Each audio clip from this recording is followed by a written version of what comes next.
반갑습니다. 자, 일주일 동안 잘 지내셨습니까? 네. 공부는 따로 안 하셨고요. 네. 잘 하셨습니다. 네. 자, 오늘 일단 저번 시간에 했던 내용 중에서 결격사유에 관한 내용만 한번 정리를 해보겠습니다. 결격사유. 자, 등록 등의 결격사유 하면은 일단 등록이 되는 겁니까? 안 되는 겁니까? 등록이 안 된다. 그래서 개업공인중개사가 될 수 없다는 뜻이죠. 두 번째는 종사가 안 된다. 그래서 뭐가 될 수 없어? 소속공인중개사 중개보조원이 될 수 없다. 그렇죠? 그래서 이 등록 등의 결격사유가 13가지로 구분을 했는데 첫 번째 결격사유는 누굽니까? 미성년자죠. 미성년자는 만 19세 미만인 자, 다른 말로 얘기하면 만 19세에 달하지 아니한 자 같은 말입니다. 언제 벗어나겠습니까? 네, 만 19세가 되어야 벗어나죠. 뭐 다른 방법은 없고, 혼인을 하거나 법정 대리인 동의 받더라도 여전히 결격 사유자다. 그렇게 보시면 되고, 두 번째 결격 사유자 누굽니까? 피성년 후견인. 저 가정법원으로부터 성년 후견에 관한 개시 심판 받은 사람 언제 벗어나겠습니까? 그렇죠. 종료 심판 받아야 벗어난다. 그래 보시면 되고, 그럼 피한정 후견인 있죠. 예, 가정법원으로부터 한정 후견에 관한 개시 심판 받은 사람 언제 벗어나죠? 네, 종료 심판을 받으면 벗어난다. 그렇게 이해하시면 되고, 자, 그 다음에 결격 사유자가 누굽니까? 파산자, 파산 선고를 받고 복권되지 아니한 자 언제 벗어나겠습니까? 복권 성공, 복권 결정, 면책 결정 이렇게 기억하시면 되고, 파산제도 말고 개인 회생이나 신용불량은 결격 사유자가 아니다. 자, 이제 수령자로 넘어가서 금고 이상의 실형을 선고받고 집행 종료되는 것으로 보는 경우 포함 또는 집행 면제된 날로부터 몇 년? 3년이 경과되지 아니한 자가 결격 사유자죠. 자, 금고 이상의 형이라고 하면 어떤 형이 있습니까? 사형이 있고 징역이 있고 금고가 있죠. 네, 사형은 의미 없고 징역형 금고형이 이 법뿐만 아니라 저법도 불문해서 어떤 법이라도 다 불문한다는 얘기죠. 그래서 금고 이상의 이제 실형을 선고받고 집행 종료되는 예가 뭐가 있습니까? 집행 종료되는 것은 형을 다 채우고 나온 거죠. 그래서 만기석방이 있단 말이죠. 만기석방 플러스 몇 년? 3년 지나야 되고, 종료되는 것으로 보는 경우는 가석방이죠. 네, 가석방도 뭐가 남아있어요? 가석방은 네, 자녀 형기가 남아있습니다. 몇 년 지나야 돼요? 3년 지나야 되고, 법률 그 다음에 집행 면제되는 예로서 첫 번째가 법률 변경입니까? 예, 법률 변경 몇 년 지나야 돼요? 3년. 형은 시효 완성도 3년, 특별 사면도 3년, 일반 사면은 즉시. 외국에서 형을 받았다고 해도 3년이 경과돼야 된다. 이렇게 이해하시면 되고, 자, 수용자 한 사람 더 있습니다. 금고 이상의 형은 이번에 뭘 받죠? 집행유예를 받죠. 그래서 유예기간 동안 결격 사유자다. 그래서 유예기간만 경과되면 벗어나고, 선고유예나 기소유예는 결격 사유자가 아니다. 자, 이 법 관련해가지고 자격이 취소되고 몇 년 동안? 3년 동안 결격 사유자입니다. 자격이 취소가 된 사람은 3년 동안 뭐도 못합니까? 시험도 못 치죠. 그래서 3년 동안 공부만 해야 된다고 했고, 자격이 정지가 되고 언제 동안? 자격 정지 기간 동안 결격 사유자입니다. 자, 등록이 취소가 되고 몇 년 동안? 3년 동안 결격 사유자죠. 원칙적으로. 그런데 3년을 적용하지 않는 게 세 가지가 있다고. 첫 번째가 사망 해산이고, 두 번째는 결격 사유, 세 번째가 등록 기준 미달로 인해 가지고 취소 초분 받은 경우는 3년 적용하지 않는다. 이거 기억하셔야 되고, 자, 자격 정지 처분을 받고 뭐 한 자로서 네, 폐업을 해야 됩니다. 폐업을 안 하면 결격 사유자가 아닙니다. 폐업한 자로서 업무정지 기관이 경과될 때까지 결격 사유자다. 이렇게 보시면 되고, 자, 이제 업무정지 처분받은 법인의 업무정지 뭐 할 당시, 사유가 발생할 당시의 사원 임원이 당해 법인의 업무정지 기간 동안 결격 사유자가 되는 겁니다. 네, 어떤 뭐 할 당시가 아니라는 거예요. 네, 처분 당시가 아니다. 이렇게 보시면 돼. 자, 이제 이 법 위반해가지고 얼마 이상? 300만 원 이상의 뭘 받아야 됩니까? 벌금 받아야 되죠. 그래서 몇 년? 3년이 경과되지 아니한 자. 그래서 이제 마지막이 뭐냐면, 이러한 결격 사유자가 사원 또는 임원으로 있는 법인, 그렇게 나오면 결격 사유자지 법인 자체가. 그런데 법인도 억울하니까 그 사유가 발생한 날로부터 몇 월? 2월 이내 해소한 경우에는 제외하겠다 얘기예요. 따로 뭐 복습을 하지도 않았는데도 불구하고 여러분들이 이렇게 대답을 뭐 잘한다는 것은 뭐 여러분들이 아무래도 머리가 좀 좋다라고 저는 생각이 듭니다. 그냥 생각만 듭니다. 자, 그러면 여러분 오늘 자료 받으신 거 있죠? 요게 이제 여러분들 굉장히 중요한 자료가 되는데 글자가 좀 작게 될 수밖에 없습니다. 이제 한 장에 다 넣는다는 게 이제 큰 의미가 있기 때문에 법령은 좀 웬만한 내용이 좀 다 들어가 있어요. 좀 정리가 돼가지고 좀 들어가 있는 편이고, 자, 거래신고, 부동산 거래신고는 이제 일부가 들어가 있고, 그 다음에 중개실무도 좀 외울 게 일부가 들어가 있어요. 그래서 우리는 중점적으로 공인중개사 법령 쪽은 완벽하게 해야 되기 때문에 많이 실어놨습니다. 그래서 요거를 여러분들이 잘 활용하셔야 돼. 이거를 그냥 막 잘 보관하면 되는 게 아닙니다. 이거를 막 책상에다가 넣어놓고 막 그렇게 있는 것이 아니고, 이걸 어디 냉장고에 붙여놓는다든지, 거기 뭐 화장실 있죠? 그런 데다가 붙여놓는다든지 해서 수시로 이렇게 막 봐야 돼요. 수시로 보고 암기하고 또 잊어버리면 또 보고, 그래서 이제 한 장으로 이렇게 만든 거예요. 그래서 매 시간마다 이제 좀 들고 와서 활용할 수 있도록 합니다. 이거를. 자, 그래서 이게 종이가 언제 어떻게 될 때까지 공부를 하셔야 됩니까? 이 종이가 너덜너덜 이렇게 떨어질 때까지. 그래서 다시 이제 또 사무실에서 또 다시 또 달라고 하고 이렇게 해서 공부를 하셔야 돼요. 자, 오늘은 그러면 98페이지입니까? 98페이지 한 차례 맞습니까? 자, 98페이지에 나오는 것이 고용인이네, 그렇죠? 자, 고용인은 자, 한번 적어볼게요. 고용인 같은 경우에는 뭐 직원을 말합니다. 쉽게 얘기하면 고용인은 직원, 일반 회사의 직원을 말하는데, 예전에는 이 고용인을 뭐라 불렀냐면 이제 사용인 이래 불렀어요. 그래서 좀 어감이 좀 별로 안 좋아서 고용인으로 바꾼 겁니다. 자, 세 가지만 아시면 되는데, 첫 번째는 이 고용인의 어떤 종류가 있느냐, 고용인의 유형, 고용인의 종류 두 사람이 있습니다. 첫 번째가 소속 공인중개사예요. 여러분, 소속 공인중개사는 용어의 정의에서 어떻게 정의하고 있었습니까? 소속 공인중개사, 개업 공인중개사에 소속된 공인중개사로서, 그렇죠? 예, 법인의 임원사원 중 공인중개사인자 포함 뭐 하는 사람입니까?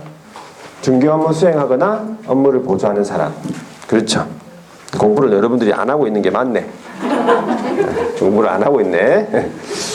자, 하여튼 소속 공인중개사는 이제 자격증 있으면서 이제 취직을 한 사람이에요. 그렇죠? 두 번째, 중개보조원은 어떻게 정의했습니까? 중개보조원. 네, 공인중개사가 아닌 자죠. 개업에 소속이 되어 현장 안내, 일반 서무 등 개업 공인중개사의 중개업과 관련된 단순한 업무를 보조하는 자를 말합니다. 그래서 그 용어의 정의에서 나오는 그런 정도만 여러분들이 알아두시면 되고, 이 두 사람을 가리켜서 뭐라 부른다고? 고용인 이래 부르는 거예요. 두 사람을 합쳐가지고 이렇게 고용인 이래 부르는 겁니다. 이 두 사람. 고용인 하면은 이 두 사람이 들어가 있는 거예요. 고용인 한 사람이 있는 게 아니고 두 사람. 자, 그러면 두 번째, 고용인 같은 경우에는 이제 신고를 했다, 고용을 했다 그러면은 신고해야 되고, 또 고용관계 종료가 되면 또 신고해야 됩니다. 그래서 신고의 시기가 있는데 이것도 물어봅니다. 자, 첫 번째, 고용을 했다 그러면 언제까지 신고해야 되겠습니까? 고용은 네, 업무를 개시하기 전까지 신고하면 됩니다. 업무 개시 전까지. 자, 두 번째, 고용관계 종료. 고용관계가 종료가 됐다는 얘기는 이제 일을 그만둔 거죠. 그러면 언제까지? 예, 종료일. 고용관계 종료는 종료일로부터 10일 이내입니까? 예, 고용관계 종료일로부터 10일 이내. 이렇게 항상 암기를 하실 때 10일 이내 하지 말고 고용관계 종료일로부터 10일 이내 이런 식으로 암기하셔야 돼. 그래야지 이게 헷갈리지 않습니다. 헷갈리지 않아요. 언제서부터 언제까지. 자, 종료일부터 10일 이내 이렇게 기억을 하시면 됩니다. 자, 그리고 고용신고할 때 이 소속 공인중개사는 자격증이 있죠. 그래서 무슨 교육을 받으냐면 실무교육이라는 걸 받아야 돼요.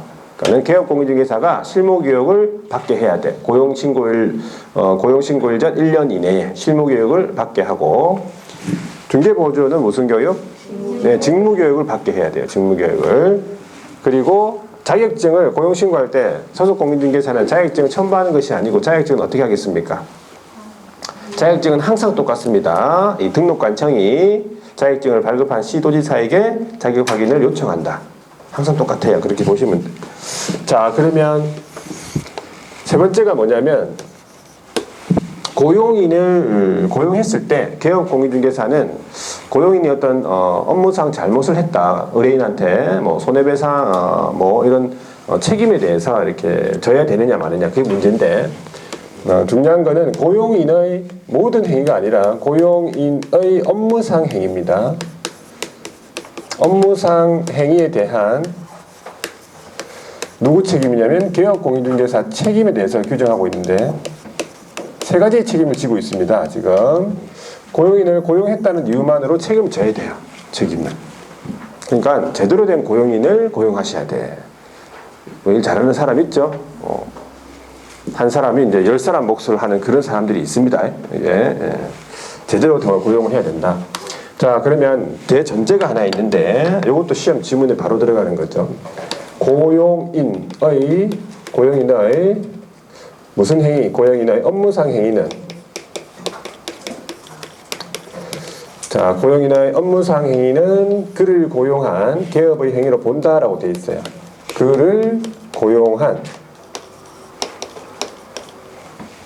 개업의 행위.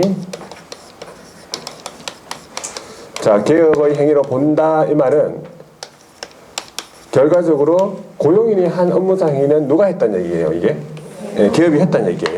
고용인이 한 업무상 행위는 개업이 본인이 직접 한 거나 마찬가지다. 그래 이해하시면 되고. 자, 요 지문도 나오는데 본다 이거를 다른 말로 얘기하면 간주한다 이렇게 이제 고칩니다. 간주한다. 그러면 이제 맞아. 그런데 추정한다 이렇게 나오면은 그건 틀린 지문이에요. 추정하는 거는 이래 반증을 들면은 번복이 가능하다 이렇게 보시면 되고. 간주한다는 이제 번복되기가 힘듭니다. 좀 어떤 절차가 필요한데 하여튼 본다, 간주한다 이거는 맞는데 추정한다는 틀렸다. 그래 보시면 돼요. 자, 세 가지 책임을 져야 되는데 첫 번째가 무슨 책임이냐면 민사적으로 책임져야 돼요. 민사 책임. 자, 민사 책임은 다른 말로 손해배상 책임을 말합니다. 손해배상 책임인데 자, 개업공인중개사 지금 이거는 고용인의 책임을 얘기하는 게 아니라 고용인 때문에 개업이 어떤 책임을 지느냐 이 말이에요.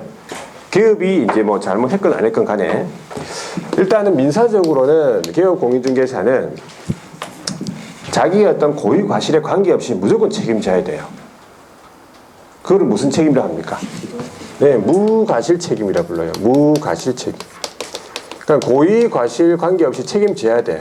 민사적으로는 손해배상 책임을. 그래서 무과실 책임이고, 그리고 의뢰인, 손해를 입은 의뢰인은 이 개업이나 아니면은 고용인을 상대로 해서 공동으로 물어볼 수도 있고 손해배상 청구를 선택적으로 청구할 수도 있습니다. 그래서 왜 그런 상태가 되냐면 고용인하고 개업은 부진정 연대 책임, 채무 관계에 놓여 있어요. 부진정 연대 책임.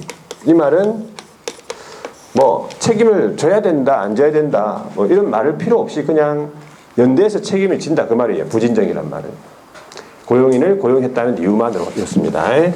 그런데 세 번째가 뭐냐면 개업공인중개사가 의뢰인한테 이제 손해배상을 해줬으면 개업공인중개사는 나중에 고용인한테 이제 다시 보상을 구할 권리인 구상권이라는 게 있죠. 네, 구상권을 행사할 수 있다 그 말이에요.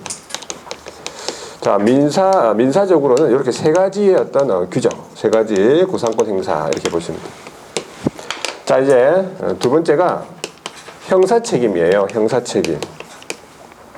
자, 형사 책임은 우리 법 50조에 규정이 되어 있는 양벌 규정에 관한 내용이에요. 양벌 규정. 이것도 알아두셔야 되는데 양벌이란 말은 양쪽 다 벌을 주겠다는 얘기잖아. 양쪽. 이때 양쪽이라면 개업공인중개사도 벌 주고 고용인도 벌 주고 이런 말이에요. 50조에 어떻게 규정이 되어 있냐면 고용인은 중개 업무를 함에 있어서 어떤 위반 행위를 해야 되냐면 이게 중요한데 어떤 위반 행위냐면 행정형벌에 관한 위반 행위를 해야 돼요. 이런 잘못을 해야 돼요. 행정형벌이라고 하면은 뭐가 있냐면 48조, 49조가 있어요. 48조, 49조. 자, 48조는 3년 이하의 징역 또는 3천만 원 이하의 벌금이에요. 49조는 1년 이하의 징역 또는 1천만 원의 벌금이에요. 그러니까는 고용인이 징역형 또는 벌금형에 해당하는 이런 잘못을 했을 때 하는 얘기입니다, 이게. 이런 행정형벌 말고 그러면 어떤 게 또 있습니까? 벌칙으로서는? 행정질서벌이라는 게 있잖아요. 과태료가 있습니다. 과태료에 대해서는 이 형사 책임을 이렇게 지지 않는다는 얘기지. 자, 그래서 행정형벌에 관한 위반행위 했을 때는 첫 번째, 행위자가 누굽니까? 그 행위자는 고용인이 있잖아요. 고용인은 벌합니다. 어떤 벌을 받냐면 해당 형벌을 받아요. 3대3이면 3대3, 1대1이면 1대1.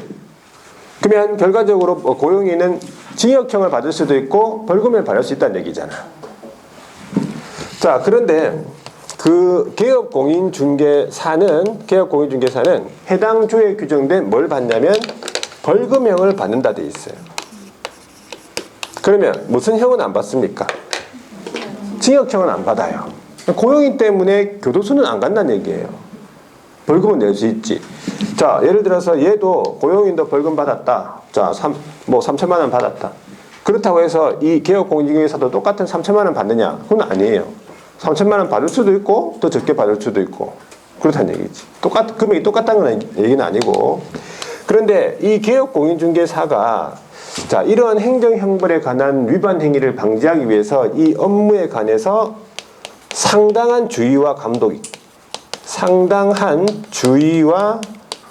감독을 했다. 감독이 있었다며 하면 제외입니다. 이 말은 상당한 주의와 감독을 했으면 벌금형을 안 받는다는 얘기예요. 그러면 이 형사 책임은 무슨 책임입니까? 과실 책임이에요. 형사 책임은 무슨 책임? 과실 책임. 민사 책임은 무과실 책임이라고 돼 있잖아요. 그러니까 형사 책임은 이래 상당한 주의와 주의 감독을 했으면 안 받아요. 그러니까 과실이 있으면 받는다는 얘기지. 근데 민사적으로는 고의 과실 관계없이 무조건 책임져야 된다니까. 개업공인중개사가. 이렇게 정리하고 그다음에 세 번째가 행정책임이에요. 행정책임. 행정책임은 다른 말로 행정처분을 말합니다. 행정처분. 자, 다시 한 번 더. 고용인의 업무상 행위는 그를 고용한 누구의 행위로 봐? 개업의 행위로 본다라고 했어요. 그러니까 고용인의 업무상 행위는 개업이 한 행위입니다. 그래서 고용인이 어떤 업무 정지나 등록 취소에 관한 어떤 잘못을 했다. 그러면 개업공인중개사가 그런 행정처분을 받을 수 있다는 얘기예요. 그래서 고용인의 행정책임은 결과적으로 누구의 책임? 개업의 행정책임이다. 고용인 때문에 등록 취소, 업무 정지 받을 수 있다. 그래 보시면 돼요. 자, 민사, 형사, 행정상의 이 책임 중에서 뭐 하나만 받는 것이 아니라 해당이 되면 다 받습니다. 교통사고하고 좀 비슷해요. 그러면 교통사고가 나면 일단 민사적으로 좀 손해배상 해줘야 되죠. 손해난 거. 그리고 형사적으로는 너무 심하게 났으면 뭐 징역형이나 그죠? 벌금 받을 수도 있고, 그럼 행정적으로는 면허가 취소되거나 뭐 정지될 수 있잖아. 이해되시겠죠, 그거? 혹시 뭐 이해가 잘 안 되면 오늘 가다가 한번 해보시는지. 그럼 바로 느낌이 없거든요. 하여튼 세 개 해당하면 다 받습니다. 뭐 중에 하나 받는 것이 아니라. 그래서 이런 책임에 관한 규정. 자, 요것이 한번 밑줄 꺼볼게요.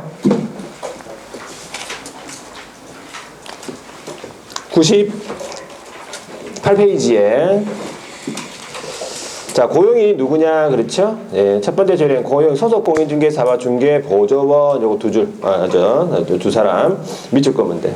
유형, 종류. 자, 고용신고죠? 고용신고는 두 번째 줄입니다. 업무 개시 전까지 미적건무 되고요. 자, 고용신고 같은 경우에는 그 세 번째 줄에 보시면은 전자문서에 의한 신고 된다고 돼 있죠. 그러니까 법률상에 전자문서에 의한 신고 포함이라는 이게 문구가 있으면 그건 되는 거고, 그런 문구 없으면은 전자신고가 안 된다고 보시면 돼요. 그럼 실무에서는 뭐 다 전자신고 다 하던데 왜 그렇게 생각하면 안 됩니다, 여러분. 예? 아시겠죠? 자, 그리고 소속공인중개사 같은 경우는 어떻게 하라고요? 자격증을 발급한 시도지사에게 자격 확인을 요청해야 된다는 사실도 있죠. 동그라미 2번에. 그 다음에 동그라미 3번은 뭐냐면 외국인을 고용할 수도 있을 거 아니야. 그 외국인 같은 경우에는 외국인은 결격 사유자가 아님을 스스로 증명해야 된다고 했죠. 자, 그 다음에 고용관계 종료 신고는 첫 번째 줄 끝에 고용관계 종료일로부터 며칠? 10일 이내.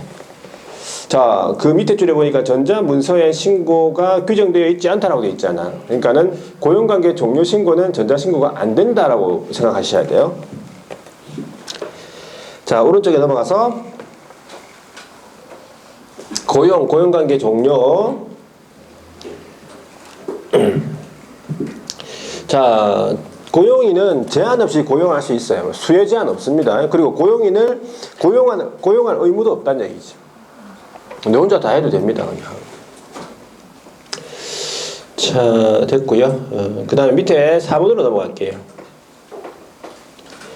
고용인의 업무상 행위에 대한 개업의 책임으로서 첫 번째 줄에 고용인의 업무상 행위는 그를 고용한 개업의 행위로 본다라고 되어 있죠. 마지막 줄에 보면은 간주 규정이지 추정 규정이 아니다. 예? 간주한다. 이게 맞는 거지. 추정한다는 틀렸습니다. 자, 뒤로 넘어가겠습니다. 자, 민사적으로는 손해배상 책임이다. 제목에 두 번째 줄에 보세요. 개업공인중개사의 고의과실 관계없이 그 밑에 줄에 책임지게 되며 이 말이에요. 이게 이제 무과실인 거예요. 그리고 그 옆에 손해를 입은 의뢰인이 개업하고 고용인에 대하여 선택적으로 손해배상 청구할 수 있다. 왜? 부진정 연대 책임관계, 채무관계에 놓여 있습니다. 그게 동그라미 2번의 두 번째 줄에 보시면 의뢰인에게 배상을 한 개업공인중개사는 고용인에게 구상권을 행사할 수 있다 되어 있죠. 네, 민사적으로 그렇고요. 자, 오른쪽에 넘어가서 형사적으로 양벌 규정입니다. 고용인은 48조 49조 이게 뭡니까? 이걸 뭐라 부릅니까? 알아두셔야 돼요. 48조 49조 행정형벌입니다. 행정형벌에 관한 위반 행위 한 경우에는 두 번째 줄 고용인을 벌하죠. 네, 해당 형벌을 받고 그 다음에 그 밑에 줄에 개업공인중개사도 해당 주에 규정된 벌금형을 과하겠다는 얘기지. 그런데 주의감독을 게을리하지 아니한 경우에는 처벌하지 않겠다. 그래서 과실책임이라는 거예요. 자, 동그라미 2번은 뭐냐면 개업공인중개사가 양벌 규정에 의해 가지고 300만 원 이상의 벌금을 받을 수도 있을 거 아니야. 그럴 때는 결격사유에 해당이 된단 말입니까? 안 된단 말입니까? 해당되지 않는다는 얘기예요. 결격사유 규정에 우리가 앞서 했던 중에서 이 법 위반해 가지고 300만 원 이상 벌금 받은 경우 3년 동안 결격사유자라고 했죠. 그때 자기의 잘못으로 300만 원 이상 받아야 돼요. 고용인 때문에 받은 것은 결격사유자가 아니다 그 말이지. 그 말이 양벌 규정에 의해서 받은 벌금형은 결격사유에 해당하지 않는다라고 같은 말이에요. 자, 그 다음에 3번에 행정상의 책임, 행정책임입니다. 그래서 다시 한 번 더 고용인의 업무상 행위는 그를 고용한 개업의 행위로 본다라고 첫 번째 줄에 했죠. 그래서 세 번째 줄에 보면은 고용인이 개업 등의 어떤 금지 행위나 이런 법령을 위반했을 경우에는 개업공인중개사가 행정처분을 받을 수 있다. 이래 보시면 되겠죠.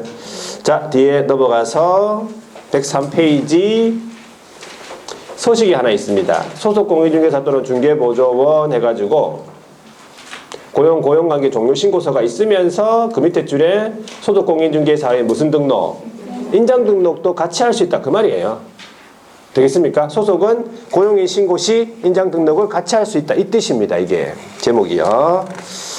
자, 오늘 나중에 나올 거고 바로 나오네. 인장 등록 나오네요. 인장 등록. 인장 등록 한번 보도록 하겠습니다. 인장 등록. 인장 등록도 보통 한 문제로 출제가 됩니다. 자, 인장은 우리가 쉽게 얘기하면 사무실에서 이렇게 어떤 거래 계약서나 아니면 확인 설명서에 찍는 도장 말입니까? 그렇죠. 이 도장을 말해요. 도장을 우리는 뭐라 부른다? 인장이라 불러요. 그러면 이 도장, 이 인장이 계약서에 많이 찍히는 사무소가 좋은 사무소입니까? 그렇잖아요. 그 거래 계약이 많은 사무소잖아. 잘 되는 사무소. 그러니까는 이 인장이 항상 사무소에서는 어떤 상태로 유지가 돼 있어야 돼? 촉촉한 상태. 아시겠죠? 인장이 마르면 어떻게 돼? 바로 나와야 돼. 인장 마르면 끝나는 겁니다. 끝나는 거니까 인장은 항상 촉촉한 상태로 유지를 시켜주셔야 돼. 아시겠죠? 인장에 대해서는 그러면 신고를 하는 것입니까? 등록을 하는 것입니까? 인장은 등록입니다. 첫 번째 중요한 것이 등록이에요. 인장은 신고해야 한다는 말 자체가 틀렸어요. 인장은 등록을 해야 됩니다. 인장은.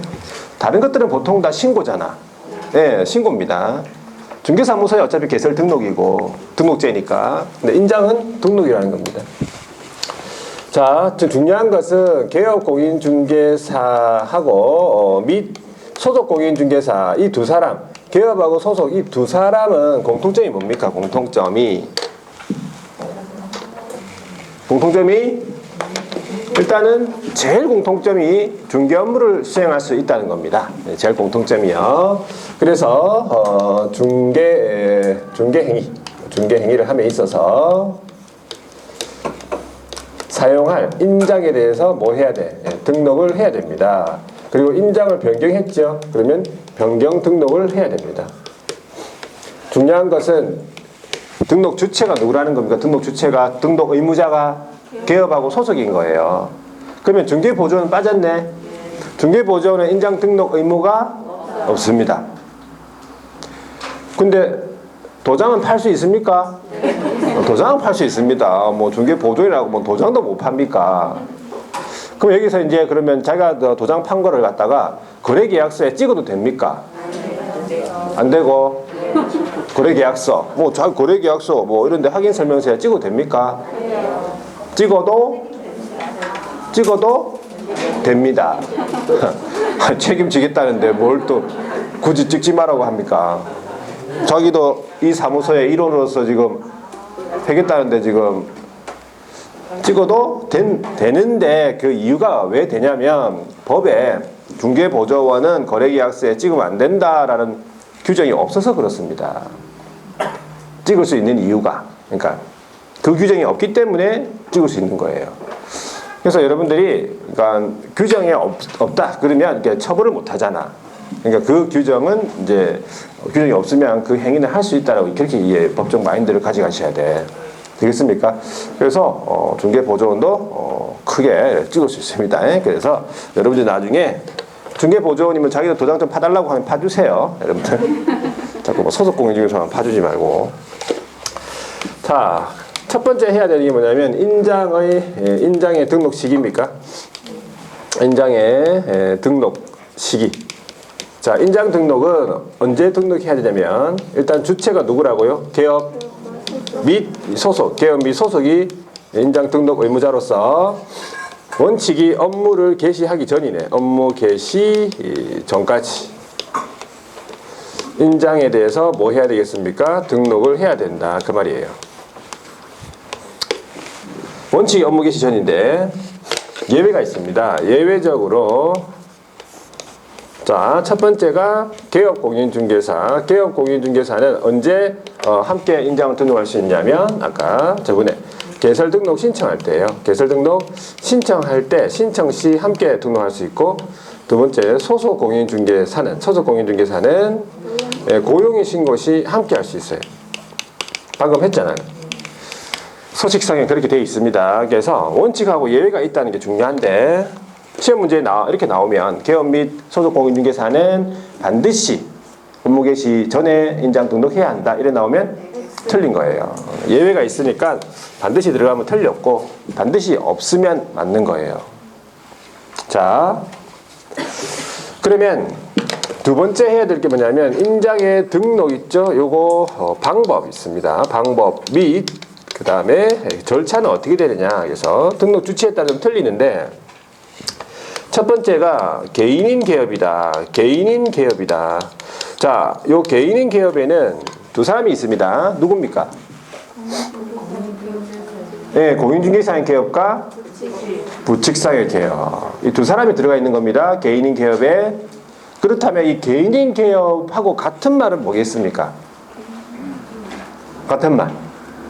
개인인 개업. 요거는, 네, 그렇죠. 법인이 아닌 개업이에요. 요거 생각해 줘야 됩니다. 개인인 개업, 같은 말은 법인이 아닌 개업. 쉬운 것 같은데 이게 잘 생각이 안 납니다. 예, 같은 말. 자, 그 다음에 여기다가 소속 공인중개사까지 포함시키면 이 사람들은 이제 뭐라 부르면 되겠습니까? 소속도 들어가 있네. 개업 두 사람 들어가 있고 개인인 개업. 그럼 합치면 자연인이 되는 거예요. 뭐 자연인 내지는 이제 개인이 되는 거지. 자연인이 된다고. 이래 돼버리면. 그렇잖아요. 자, 요 사람들은 가족 관계 등록부가 있습니다. 또는 뭐 주민등록표가 있습니까? 여기에 기재가 되어 있는 성명, 이 나타난 인장. 그러면 결과적으로 실명입니까? 실명? 네, 실명을 등록해야 됩니다. 자기의 뭐 가명이나 이래 뭐 별명 같은 거 이런 거 등록하면 안 된다는 얘기지. 실명을 등록하는데 딱 크기가 정해져 있어요. 가로와 세로, 가로 세로 크기 각각 7mm 이상, 30mm 이내. 단위를 잘 보셔야 돼요. 7mm 이상, 30mm 이내. 센티미터로 바꾸면 어떻게 되는 거예요? 0.7cm랑 3cm가 되는 거예요. 그렇죠? 30cm가 아닙니다, 여러분. 잘 보셔야 돼요. 30cm인 도장은 어디 있습니까?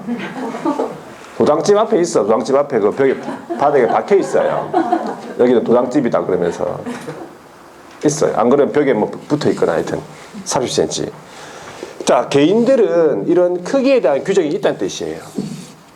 이거 물어보겠죠. 숫자도 물어보고 잘 보셔야 돼요. 10mm 나옵니다. 10mm 아닙니다. 자, 그래서 실명으로 일단 등록해야 된다. 실명 등록이라는 얘기죠. 그럼 절차적으로 어떻게 하냐면 아까 방금 인장 등록 신고서라고 있습니다. 인장 등록 신고서 여기다가 제출합니다. 인장 등록 신고서를 작성해서 제출한다. 이게 절차입니다. 절차. 여기 개인이고 그 다음에 이제 법인이 있잖아요. 자, 법인 같은 경우에는 상업 등기 규칙이 있어요. 법인은 상업 등기 규칙. 상업 등기 규칙에 따라 신고를 한 누구의 인장이냐면 법인의 인장이에요. 자, 여기서 이제 시험 문제 고칠 거는 당연히 뭐 있습니까? 상업 등기 규칙. 이건 안 고칩니다. 신고한 법인의 인장인데 여기 법인을 뭐로 바꾼다고? 네? 개인의 인장. 법인인데 무슨 또 개인의 인장이라고 그래? 네? 비법인. 뭐 그렇게 나올 수도 있죠. 뭐 시험 문제 출제 안 되면 출제용 마음이지. 뭐 비법인 인장, 자연인의 인장. 아니 좀 쉽게 생각할 수 있잖아요, 여러분들. 법인의 인장 말고 뭐 누구의 인장? 네, 법인 대표자의 인장 이렇게 물어본다고. 여러분 생각해서 우습죠. 법인의 대표자의 인장, 법인 대표자의 인장을 등록해야 된다. 틀린 거예요. 순간적으로 이제 막 너무 급하다 보니까 빨리 넘어갈 수도 있다고. 법인은 법인 자체 도장이 있을 거 아니에요. 그 도장을 등록해야지 법인 대표자의 도장은 안 돼. 안 됩니다. 그래서 절차적으로 어떻게 하겠다고? 법인의 인감증명서가 있습니까? 네, 법인 인감증명서 제출하는 것으로서 뭘 하겠다? 가름한다 이런 거예요. 그러니까 인장 등록 신고서를 작성한 게 아니고 법인의 인감증명서를 제출하는 것을 가름한다. 자, 이게 법인이죠. 그 분사무소는 자, 분사무소는 방법이 두 가지입니다. 방법이 첫 번째가 뭐냐면 이런 상업 등기 규칙에 따라서 신고한 첫 번째 법인의 인장을 사용하는 게 이제 원칙이에요. 자, 그러면 법인이 서울에 있는데 분사무소가 울산 여기 남구에 있다. 그러면 여기서 한 건 하면은 서울 가가지고 도장 가지고 와서 딱 찍고 다시 서울 올라가서 갖다 주고 이렇게 해야 된다고. 이게 되겠습니까 그거? 안 되니까 어떻게 하라고 하냐면 두 번째가 상업등기 규칙에 따라 법인의 대표자가 보증하는 인장을 등록할 수 있다. 그게 등록 가능. 여기서 이제 두 가지를 주의하셔야 돼요. 여기서는 법인의 대표자가 보증하는 이에요. 그러니까 시험 문제 뭐라고 바꿔서 나오겠습니까? 법인이 보증하는 이렇게 나온다고. 틀렸겠죠 당연히. 법인이 보증하는 게 아닙니다. 법인 대표자가 보증하는 인장을 등록 가능이란 말은 등록할 수 있다. 자, 법인의 대표자가 보증하는 이까지는 좋은데 인장을 등록해야 한다 이래 나옵니다. 그러면 틀렸죠? 네, 그 두 개를 잘 보셔야 돼요. 여기서는. 자, 그래서 당연히 또 등록한 인장을 사용해야 되겠죠. 그리고 인장 등록도 당연히 해야 되고 그거 위반했을 때 다 제재가 있습니다. 자, 밑줄을 한번 꺼볼게요. 104페이지. 인장에 등록해서 2번 인장의 등록 양가로 1번의 등록 시기 의무자 첫 번째 줄에 보면은 개업 및 소속 밑줄. 개업 및 소속이 뭐라고요? 인장 등록 의무자. 자, 언제까지 등록하라고? 업무 개시 전. 이게 원칙이죠. 자, 다만 개업은 개설 등록 신청 시, 소속은 고용인 신고 시 함께 할 수 있다. 예외적으로. 자, 등록할 인장으로서 법인이 먼저 나왔네. 법인은 상업등기 규칙에 따라 신고한 누구의 인장? 법인의 인장을 주의하셔야 되고, 분사무소 같은 경우에는 원래 법인의 인장을 사용하는 게 원칙이지만 상업등기 규칙에 따라 법인의 대표자가 나오죠. 법인의 대표자가 보증하는 인장을 등록할 수 있다라는 거. 개인들은요. 자, 개인인 개업들은 밑에 개인인 개업이랑 소속은 똑같은 말입니다.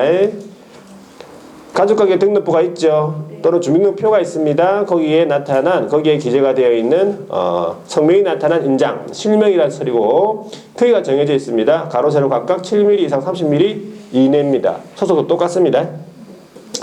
자, 오른쪽에 넘어가서 그 방법으로서는 법인인 개업은 어떻게 하라고요? 법인은 인감증명서 제출로 가름하고 개인들은요.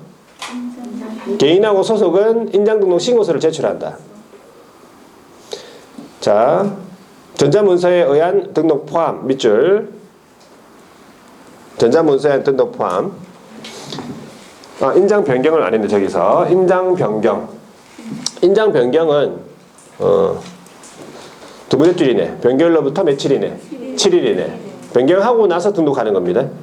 변경일로부터 7일이네. 인장 변경이요. 변경일로부터 7일이네. 자, 그리고 3번에 등록 인장 사용. 당연히 등록한 인장을 사용해야 되겠죠. 뒤로 넘어가서 인장 등록 인장 변경 신고서가 같이 서식으로 되어 있죠. 107페이지에는 제재 됐습니다. 넘어가서 게시가 나와 있네. 여러분 108페이지 게시. 자, 게시 사항은 요거 작년에 시험 나왔습니다. 여러분 게시 사항 이거 아주 그냥 문제를 그냥 주는 거예요. 그냥 맞추라고 그냥 막 게시 단독으로 나왔던 거예요. 그것도 단독으로 거기 31회라고 적어놨네. 보세요. 20회 22회 24회 31회 최근에 안 나오다가 딱 단독으로 나와 31회. 자, 게시해야 될 사항은 사무소 안에 보기 쉬운 곳에다가 게시를 하는 거예요. 그냥 아무 때나 게시하는 건 아니고 일단 법에 사무소 안에 보기 쉬운 곳에 게시해야 돼요. 그럼 게시해야 될 사항이 오른쪽에 나와 있죠. 박스에 보시면요. 등록증 원본. 자, 중개사무소 등록증 원본입니다, 여러분. 이거 주의하셔야 되는데 작년 시험에 뭐라 나왔어요? 작년에 치신 분들 한번 얘기해 보세요. 뭐라 나왔어? 사업자 등록증이 나왔다니까. 이 순간적으로 사업자 등록증을 그냥 사업자를 안 보고 그냥 등록증만 빨리 확인하고 그냥 넘어갈 수도 있다고. 주의하셔야 돼요. 이런 부분은. 이게 실수라니까. 그런 거 실수하면 안 됩니다. 자, 사업자 등록증 아니고 우리 법에서는 중개사무소 등록증 원본, 그 다음에 분사무소는 신고필증 원본, 그 다음에 두 번째가 뭐예요? 중개보수 실비 요율 한도액표, 세 번째는 개업하고 소속은 자격증이 있잖아. 그래서 자격증 게시해야 돼요. 원본입니까? 원본입니다. 소속이 만약에 20명이다. 그러면 20장 다 걸어야 돼요. 원본으로. 그 다음에 보증설정 증명서류 있죠? 공제증서 같은 거. 자, 요거 네 가지는 반드시 게시해야 됩니까? 네. 그러면 요거 이외에 여러분들이 가지고 있는 각종 회원권들 있잖아. 기본적으로 뭐 골프 회원권 다 있잖아. 그죠?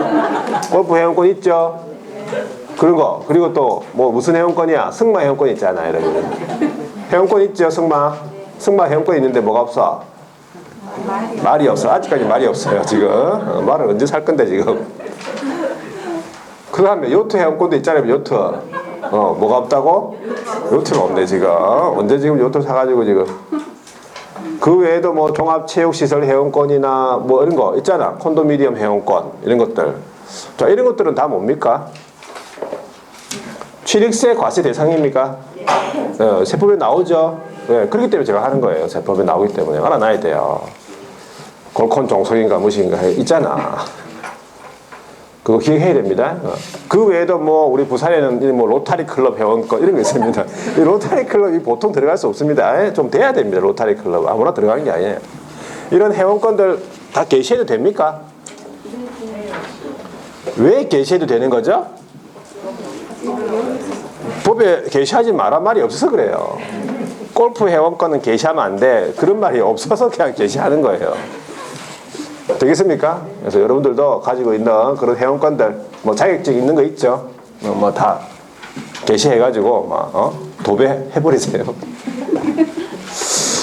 자, 게시 위반이면 당연히 어떻게 되겠어? 처벌되겠지.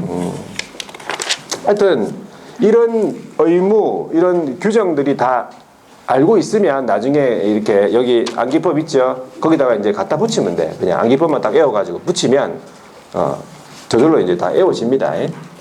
자, 뒤에 넘어가 볼게요. 이제 110페이지에 나오니까 사무소 명칭에 관한 내용이네. 자, 사무소 명칭이네. 중개사무소 명칭이라고 하면 이 명칭은 결국 뭐 무슨 말입니까? 이 명칭은 자기 사무소의 뭐 간판 이름이나 아니면 자기 상호를 말하잖아요. 그럼 이거 굉장히 중요합니까? 그럼 사업에 좀 중요한 또 영향을 미칠 수도 있잖아. 그죠? 딱 이름 들었을 때 딱 기억에 남는 거, 뭐 그런 거 있죠. 안 잊어버리는 그런 이름들.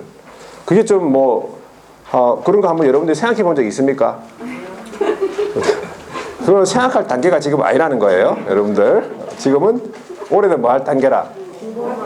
그냥 합격만 하는 단계예요. 올해 공인중개사가 되는 단계예요. 뭐 간판 이런 거 이름 아직 생각하고 그런 거 하면 안 됩니다, 여러분.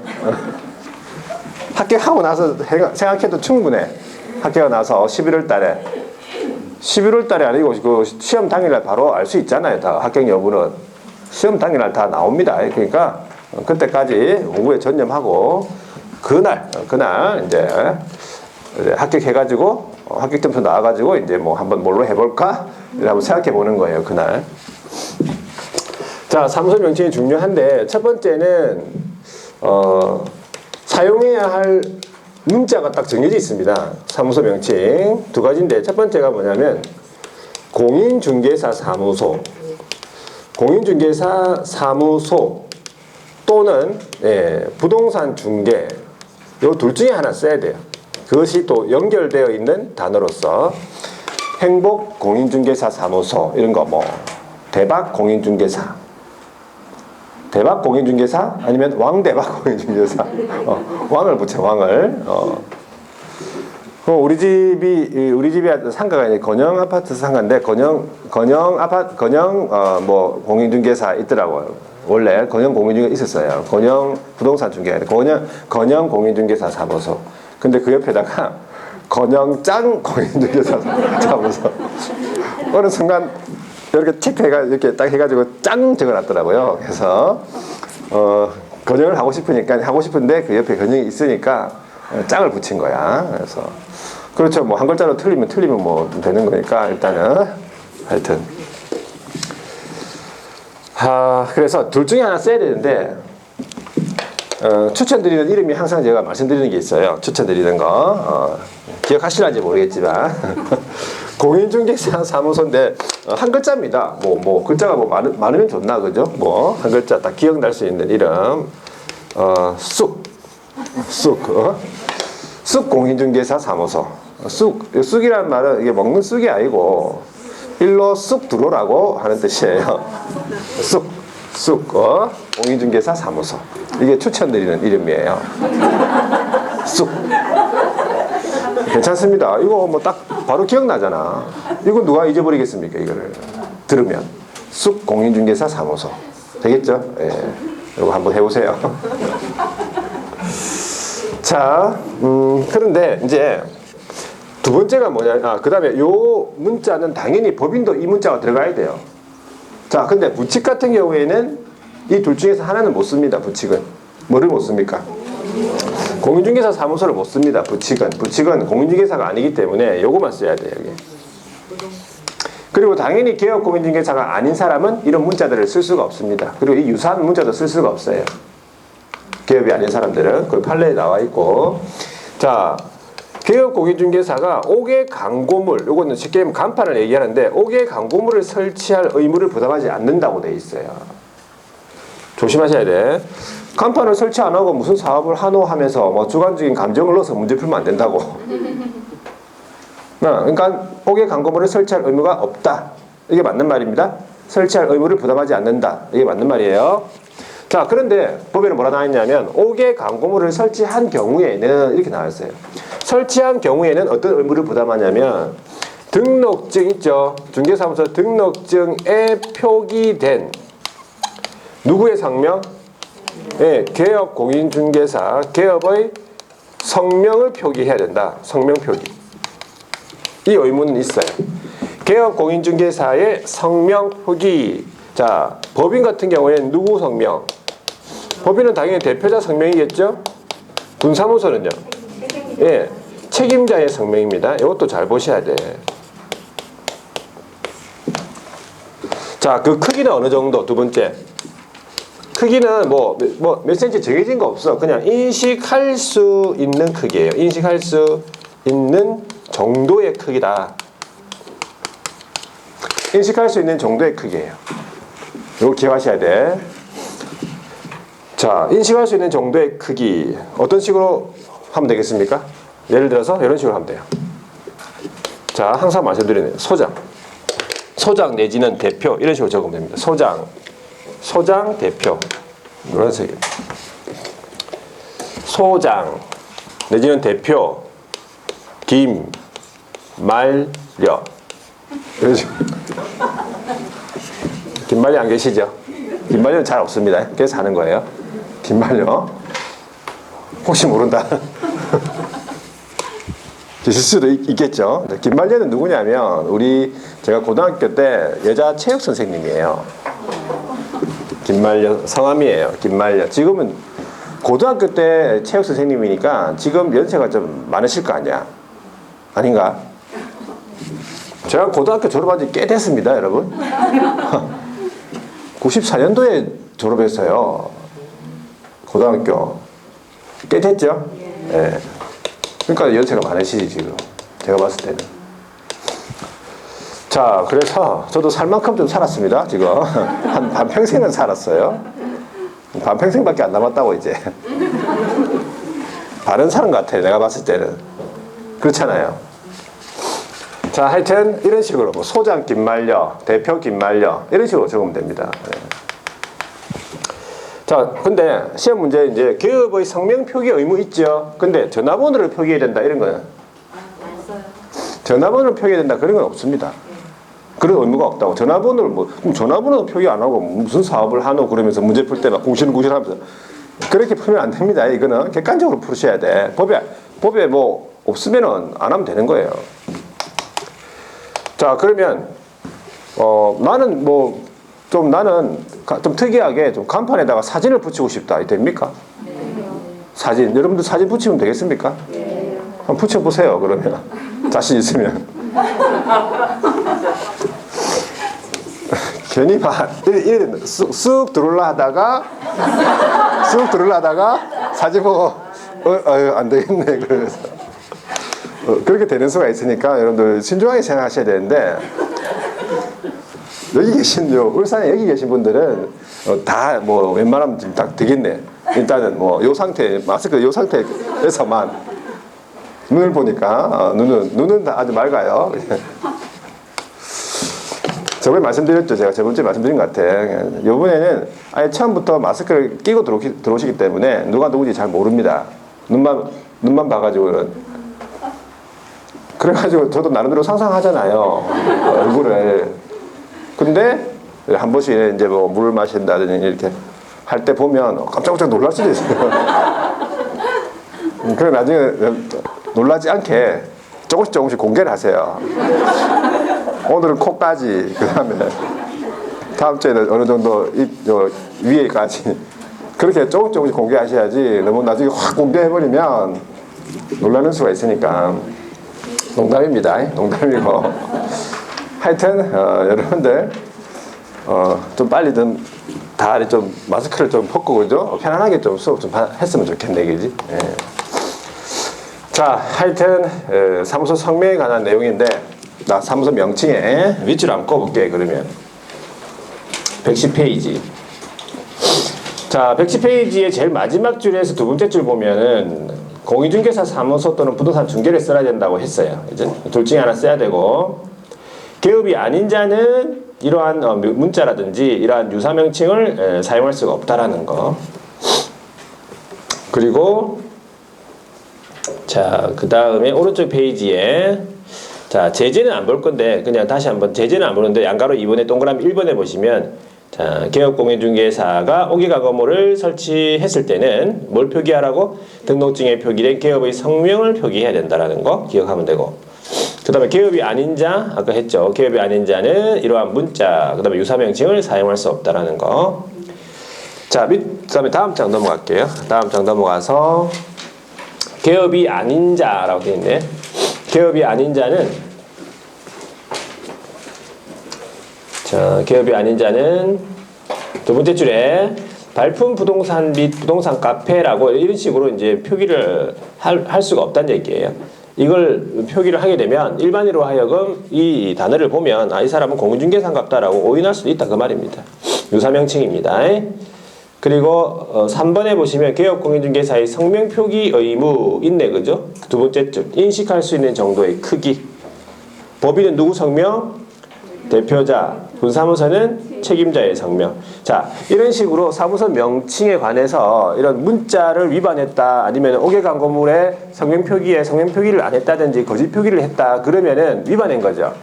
그러면 거기에 등록관청이 어떻게 하냐면 철거를 명합니다. 일단은 첫 번째 줄에 철거 명할 수 있다, 밑줄 긋고. 철거를 명했는데 철거를 안 했어. 철거를 이행하지 않았다는 얘기죠. 그러면 행정대집행법에 따른 대집행이에요. 이거 시험 나왔습니다. 뭐라고 나왔습니까? 민사집행법 이래 나왔어요. 이것도 다 시험 문제 물어봅니다. 그래서 일단은 여기까지 하고 조금 쉬었다가 그 다음에 오른쪽 페이지에 인터넷 중개사무 표시 광고를 보도록 하겠습니다.